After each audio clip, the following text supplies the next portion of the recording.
కాళేశ్వరం చేరుకున్నారు ముఖ్యమంత్రి రేవంత్. ముందుగా కాళేశ్వర ముక్తేశ్వర స్వామిని దర్శించుకున్నారు. అక్కడి నుంచి మేడిగడ్డ చేరుకుని మేడిగడ్డ బరాజును పరిశీలిస్తారు. అక్కడే ఇరిగేషన్ అధికారులతోటి సమీక్ష నిర్వహిస్తారు. ప్రాజెక్టు మరమ్మతు పనులపై చర్చిస్తారు. ఆ తర్వాత కాటార మండలం నస్తూరుపల్లి వేదికగా 2వ విడత రైతు భరోసా నిధులు విడుదల చేస్తారు సీఎం రేవంత్.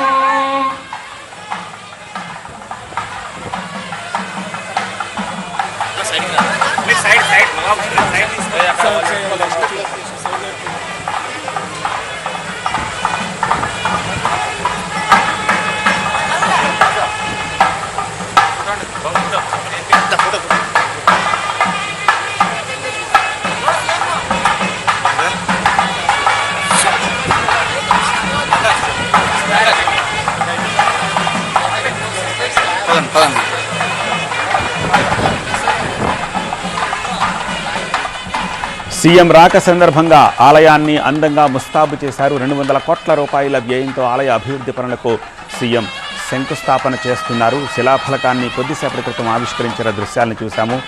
రేవంత్కి స్వాగతం పలికారు ఆలయ అర్చకులు, అధికారులు.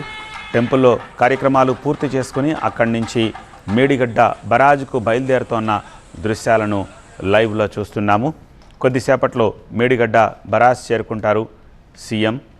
చేరుకొని మేడిగడ్డ మరమ్మతు పనులకు సంబంధించిన డీటెయిల్స్ని ఆయన గమనిస్తారు. అక్కడి అధికారులతోటి ఈ విషయంపై మాట్లాడబోతున్నారు సీఎం రేవంత్, ఆయన సహచర కేబినెట్ మంత్రులు. ఆ తర్వాత కాటార మండలం నస్తూరుపల్లి వేదికగా 2వ విడత రైతు భరోసా నిధులు విడుదల చేస్తారు సీఎం రేవంత్. ఆ సందర్భంగా బహిరంగ సభలో ప్రసంగిస్తారు.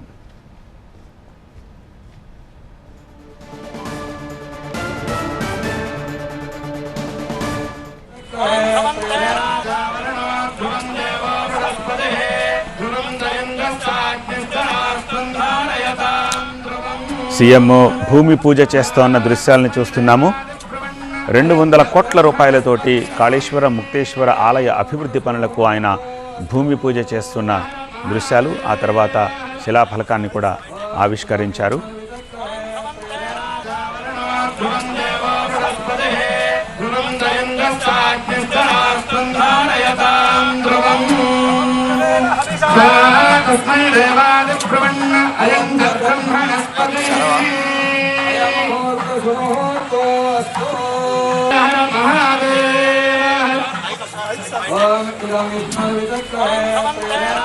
అంతకుముందు సీఎంకి ఆలయ అధికారులు, అర్చకులు పూర్ణకుంభ స్వాగతం పలికి ఆలయంలోకి తీసుకెళ్లారు. పూజాధికారులు పూర్తయిన తర్వాత సీఎం కాళేశ్వర ముక్తేశ్వర ఆలయంలోని 200 కోట్ల రూపాయల అభివృద్ధి పనులకు సంబంధించిన భూమి పూజ, శంకుస్థాపన, ఆ తర్వాత శిలాఫలక ఆవిష్కరణ కార్యక్రమాల్లో పాల్గొన్నారు. ఆ తర్వాత అక్కడి నుంచి కొద్దిసేపటి క్రితం మేడిగడ్డకు బయలుదేరారు. మేడిగడ్డకు చేరుకుని మేడిగడ్డ బరాజును పరిశీలిస్తారు. ఇరిగేషన్ అధికారులతో సమీక్షిస్తారు.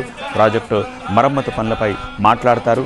ఆ తర్వాత అక్కడి నుంచి కాటార మండలం నస్తూరుపల్లి చేరుకొని అక్కడ 2వ విడత రైతు భరోసా నిధులు విడుదల చేస్తారు సీఎం రేవంత్. రేవంత్ రాక కోసం కాళేశ్వర ముక్తేశ్వర స్వామి ఆలయాన్ని అందంగా ముస్తాబు చేశారు. 200 కోట్ల రూపాయల వ్యయంతో ఆలయ అభివృద్ధి పనులకు ఈ శంకుస్థాపన చేశారు. సీఎం రేవంత్కి స్వాగతం పలికారు అక్కడి అర్చకులు, అధికారులు.